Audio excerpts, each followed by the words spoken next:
Feels good, keep the momentum going. Feels not good, don't keep the momentum going. How's the best way to keep the momentum going or to get it going good? Do it first thing in the morning. Do it for 30 days and then we'll talk. We have enjoyed this interaction immensely.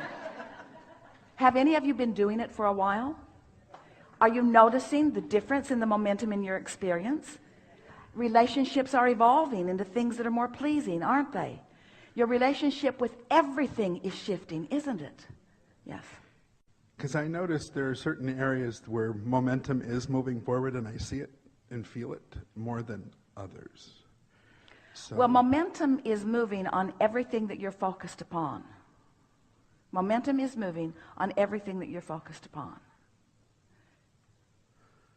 Okay. In other words, it's like if you hold a cork under the water and you let it go, there's momentum in its own buoyancy. Do you get that? In other words, if you ever, that cork's going to fall up. There's momentum in its buoyancy. And so holding the cork under the water is what negative momentum is in this less than perfect analogy.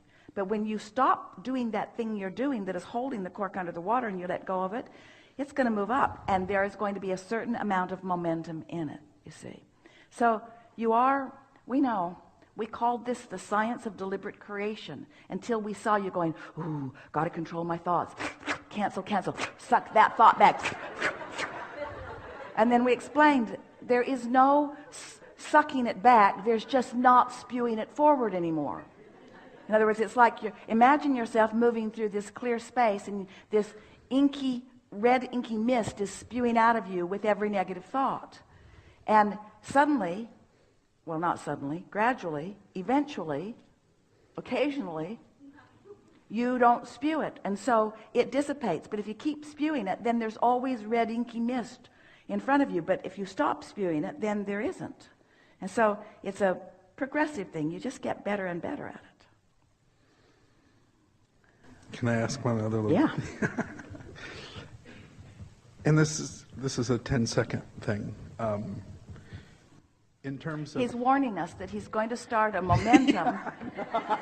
It's okay. There's no momentum. It's one of the areas that I noticed not any movement. Well, then let's add momentum to the not movement of this area. I get it. Okay, but it's part of. In other words, let's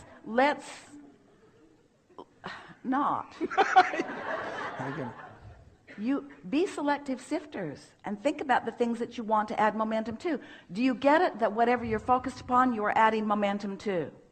Do you get it that you can find resonance with unwanted things, and that's what momentum is? Yeah, I get that. Do you get it that when you find resonance with unwanted things, you are not resonance with wanted things, and that's why you feel negative emotion?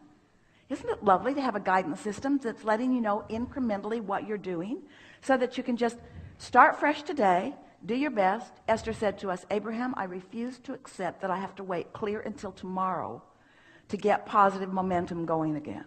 Just because the train left the rails, does that really mean that I have to go through a whole day and then go to sleep?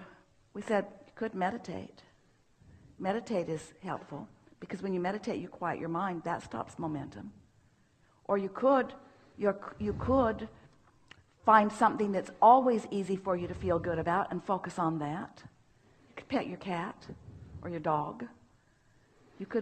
There are things that you can go to that every time you go to them mentally, you find relief or absence of resistance in them. You don't have to wait until tomorrow.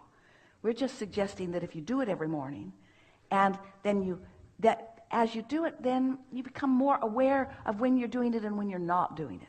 When you do it on purpose. And you know what the best thing about doing something on purpose is? The best thing about deliberately lining up with who you really are. The best thing about identifying a desire and focusing on it and feeling good feeling emotions flowing through you while you focus upon it. The best thing about that is that as the revelations and realizations begin happening in your life, and they will, you'll recognize your part in them. That's the best part of becoming a conscious, deliberate creator, is that you'll recall, oh yeah, I remember I did a focus wheel about that. I got myself feeling really good about that. I know I left my resistance behind about that. And now here's evidence of the shift in my vibration. You all are in such a good position because you have this platform of well-being that you stand on. And you have absolute free will to focus, freedom beyond description. And you have source energy already knowing everything that you've asked for and all that you want all queued up for you.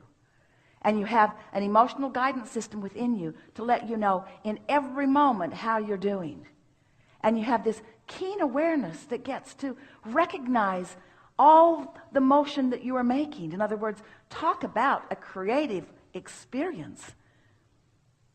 As sculptors, you never take a big glob of clay and just throw it down on the table and then say, oh, I thought it would turn out better than that. You want to get your hands in it. You want to convey to the medium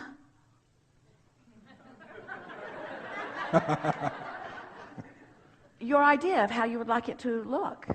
And so this is an exercise of positive creativity. You're not here being challenged or tested. You're here with every resource imaginable. And when we say that, we could not mean it more. Every resource imaginable there for you to focus toward what matters to you. So when you focus and you just feel sort of good, and you acknowledge, I just feel sort of good, and then you stay focused on it a little longer until you really feel your juices begin to flow, and then you're really feeling your juices begin to flow until you actually are finding yourself feeling excited about the idea of it. And then manifestations start happening to help you to realize it even further. You begin to feel exactly as you are, like the most blessed being in all of the universe, with all of these resources flowing to you and through you. But you've got to adjust to the stream of the resources. If you summon more than you're up to speed with, it's a little jerky. If you summon more than you allow, you have a really rough ride. If you don't summon as much as you're up to speed with, you feel lethargy and boredom. In other words, you're the one that gets to decide how it is, and you get to decide it not just every morning, you get to decide it all day, every day. You get to decide it in every encounter that you have with every person. You get to decide it in every thought that wafts into your consciousness. You get to decide. We're watching Esther now, and she's discovering a thought will begin to just waft into her consciousness, and she will contemplate the thought and acknowledge, is this a thought that I want to increase momentum on or decrease momentum on? And just like that, she's able to change the subject in her own mind.